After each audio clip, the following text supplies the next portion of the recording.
Salam Bapak Ibu, saudara-saudari yang terkasih. Selamat datang di channel Pemulihan Hati. Mari kita mendengarkan renungan firman Tuhan yang berjudul Impuls Dosa. Pada umumnya, manusia digerakkan, dipengaruhi, dikontrol oleh lingkungannya.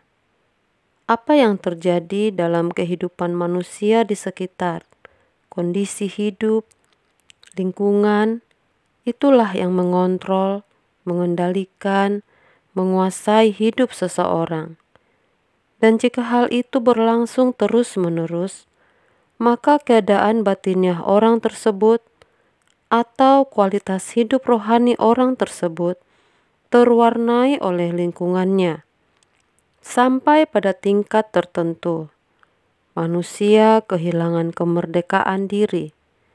Dia telah tersandera oleh lingkungannya dalam bentuk keadaan batiniahnya menjadi seperti warna lingkungannya. Di dalam Roma 12 ayat 2, firman Tuhan mengatakan, "Janganlah kamu serupa dengan dunia ini, tetapi berubahlah oleh pembaharuan budimu, sehingga kamu dapat membedakan manakah kehendak Allah, apa yang baik, yang berkenan kepada Allah, dan yang sempurna." Dari sejak kanak-kanak, dunia telah membentuk dan mengasuh kita. Kita harus bebas, dimerdekakan dari keadaan ini. Sekarang, setelah kita mengenal Allah yang benar, mengenal Tuhan Yesus Kristus yang mempersiapkan kita untuk masuk kerajaannya, harus terjadi perubahan di dalam diri kita. Dan ini bukan sesuatu yang mudah. Ini adalah sebuah perjuangan yang harus ditempuh. Bukan 1-2 bulan, tidak cukup 1-2 tahun, tetapi sepanjang hidup kita, agar suasana kerajaan surga yang memenuhi hati kita. Itulah sebabnya kita dimuridkan, terus dibentuk, tiada henti. Banyak orang Kristen yang berpikir bahwa masuk surga itu tanpa syarat. Yang penting, percaya Yesus sebagai Tuhan dan Juru Selamat. Dengan percaya Yesus sebagai Tuhan dan Juru Selamat, artinya dosa-dosanya diampuni, diselesaikan di kayu salib. Itu semacam tiket untuk masuk surga. Dan itu yang ada dalam pikiran banyak orang Kristen. Bisa-bisa hampir semua orang Kristen. Ditambah lagi dengan ajaran bahwa orang-orang Kristen sudah ditentukan untuk selamat.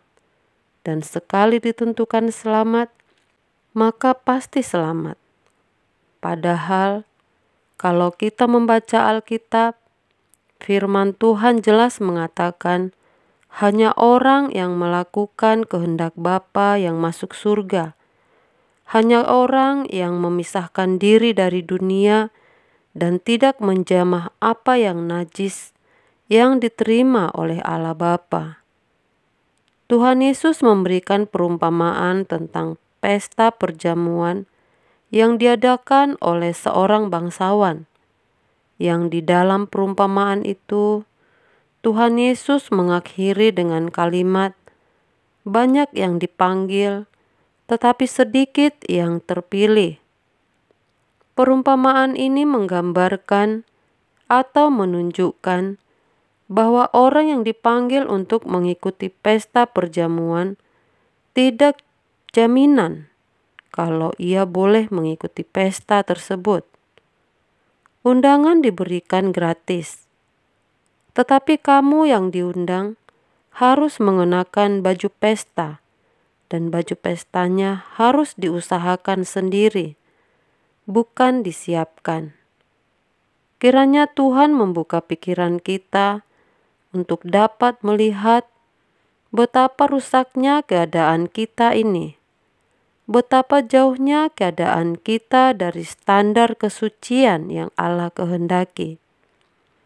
Dunia masih bisa merangsang orang Kristen dengan keindahan atau kesempatan berbuat dosa. Dan kalau kita masih terangsang, itu berarti bejana hati kita belum bersih, sehingga kita belum layak masuk kerajaan surga. Kalau seseorang melihat sesuatu, lalu ia masih mengingini, dan rasanya kalau tidak memiliki sesuatu, itu dia merasa kurang lengkap atau kurang bahagia. Itu berarti masih ada pangkalan dosa, pangkalan dunia di dalam dirinya. Dan itu diletakkan, disemai oleh kuasa kegelapan sejak kanak-kanak. Misalnya ketika ada stimulus untuk berzina, ia masih berzina. Ada stimulus untuk marah, membenci, tersinggung. Ia masih marah, membenci, dan tersinggung.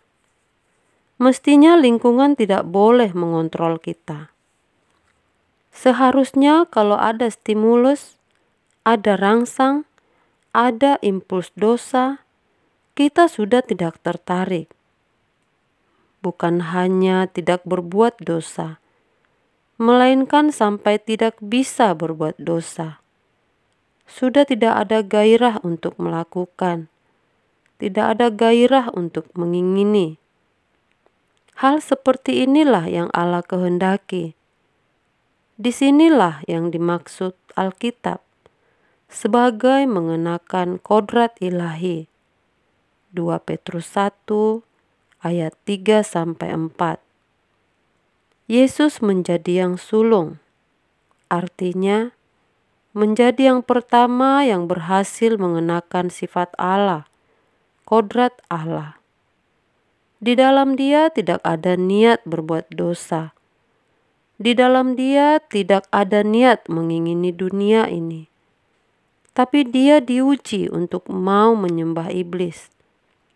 Yesus tidak mau dan Ia mengatakan bahwa kita harus menyembah Allah. Jadi, kalau Yesus menjadi model atau teladan kita, maka kita pun harus mencapai yang Yesus capai.